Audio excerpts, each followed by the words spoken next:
What's up, everyone? Welcome to the December 8th edition of DraftKings Tournament Plays brought to you by BetMGM. I'm your host, Adam Scherer. You can follow me on Twitter at ShipMyMoney DFS. We have a three-game NBA slate to take a look at tonight. As usual, we're going to look at 5 of the top tournament options using the Boom Bust tool on the Stokastic.com website.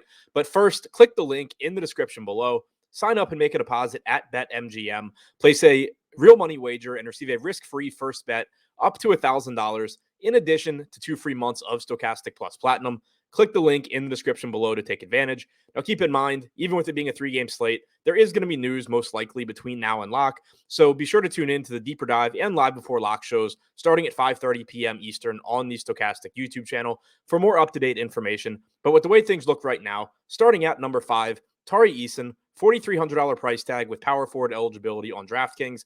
Eason is only likely to play 18 to 20 minutes unless we get several guys ruled out for the Rockets, but he has averaged 1.1 DraftKings points per minute this season, and he is in what is likely to be a high-scoring game tonight against the San Antonio Spurs. It's not going to take a lot to break his way for him to end up looking like a very good option in tournaments. He's only projected for 12% ownership with a 16% chance of being in the optimal lineup. Number 4, Aaron Gordon, $6,300 for the Nuggets. Michael Porter Jr. remains out, which has been a benefit to Gordon. He's averaged 1.12 DraftKings points per minute overall without Porter on the floor this season. In 7 games played where Jamal Murray and Nikola Jokic were active and Porter was out, Gordon has averaged 1.09 DraftKings points per minute and 28.7 minutes per game. But if he avoids foul trouble and this game is competitive, he's likely to play 31 to 32 minutes. He's projected for 23% ownership with about a 22% chance of being in the optimal lineup. Number 3, Paul George, $9,200. He played about 32 minutes yesterday and is available to play today, but Kawhi Leonard is sitting out on the second half of the back-to-back, so that should increase productivity for George.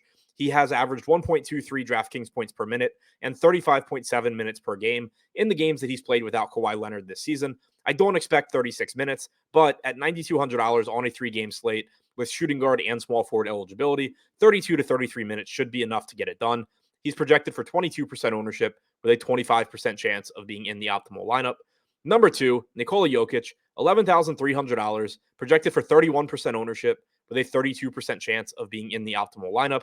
Jokic is or has been difficult to get to on a lot of slates recently for one reason or another, but that's not the case today, as we should have plenty of value, and we also don't have as much opportunity cost since it's a 3-game slate. In the 7 games that he's played with Jamal Murray and without Michael Porter Jr., Jokic has averaged 1.73 DraftKings points per minute in 32.7 minutes per game. And number 1, Charles Bassey, $3,600, 36% projected 36% projected ownership, 43% chance of being in the optimal lineup. He's averaged 1.16 DraftKings points per minute this season, and it's likely that he will be the primary backup to Zach Collins tonight with Jakob Poeltl still out for the Spurs. We had briefly seen Isaiah Roby move ahead of Bassey in the rotation. Then Bassey briefly went to the G League, but he came back last game. He was the primary backup to Collins, and so it's likely we get at least mid-teens minutes for him at a cheap price tag. So to recap, the top 5 tournament options on DraftKings as things currently stand: number 5, Tari Eason; number 4, Aaron Gordon; number 3, Paul George; number 2, Nikola Jokic; and number 1, Charles Bassey.